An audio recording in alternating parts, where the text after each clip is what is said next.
আজকে আমি রান্না করব সাজনা।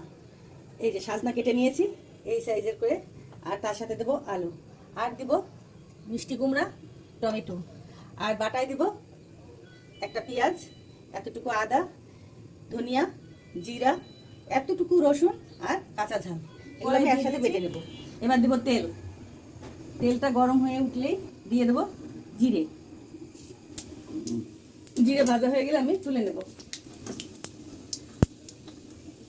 আর আমি যে বাটা মশলাগুলো করেছি তার পিছনে কিন্তু আরেকটা টেকনিক আছে, যেটা আপনাদেরকে আমি বলিনি। কেউ ইচ্ছা করলে আমি যে মশলাগুলো দিয়ে বাটা করেছি ওটা দিয়েও করতে পারে, কিন্তু আমি দেবো সর্ষে বাটা। এটাই হচ্ছে সাজনা চচ্চড়ি বা সাজনার ঝোলের মূল ট্রিক্স। এবার প্রথমে দিয়ে দিব লবণ। লবণ দিলে তেলটা ছিটে বেরোবে না। এবার দিয়ে দেবো বাটা মশলা। একে একে দিয়ে দেবো মরিচ গুঁড়ো আর হলুদ গুঁড়ো। এটাকে একটু কষে নেব। কষার ভিতরে দিয়ে দেবো টমেটো, দিয়ে দেবো সামান্য জল। মশলার কাঁচা গন্ধ যাতে না থাকে এই জন্য একটু জল দিয়ে কষাতে হবে, আর মশলাটা পুড়েও যাবে না। এবার দিয়ে দেবো কেটে রাখা সজনে আর আলু।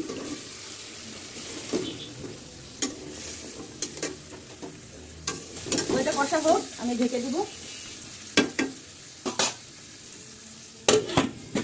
এখন বেটে নেব সরিষা, এই এতটুকু পরিমাণেই দিব।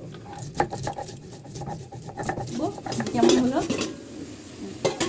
এবার দিয়ে দিব কুমড়া। বেশ খানিকটাই হয়ে গেছে। এবার কুমড়া দিয়ে আমি আরো কিছু সময় কষে নিব। আবার ঢাকা দিয়ে দিব।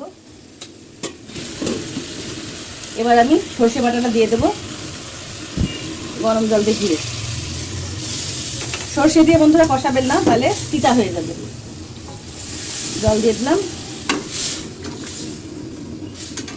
এবার আস্তে আস্তে এটা হবে। পুরোপুরি সিদ্ধ হয়ে গেছে। এখন আমি সেই ভেজে রাখা জিরা দিয়ে দেবো।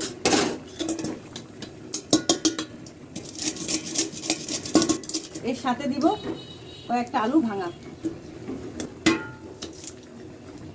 এবার এটা দিয়ে দেবো। এবার আরেকটু ঝোল টানলেই আমি নামিয়ে ফেলবো। তো এই তো হয়ে গেছে। এখন আমি চুলা বন্ধ করে দেবো। এই তো হয়ে গেল সজনে ডাঁটা। আর সজনে ডাঁটা খুব উপকারী। চৈত্র মাসে সবাই সজনে ডাঁটা খাবেন। সজনে ডাঁটা খেলে কি হয় জানেন? বসন্ত রোগ হয় না। বসন্ত রোগ যদি হয়েও থাকে তা সেটা বের হয়ে যায়। তাই বেশি বেশি করে চৈত্র মাসে এই সজনে ডাঁটা খাবেন। আমি অবশ্য পেঁয়াজ ছাড়া রান্না করি। আজকে আপনাদের উদ্দেশ্যে পেঁয়াজ দিয়ে রান্না করলাম। একবার রান্না করে খেয়ে দেখবেন।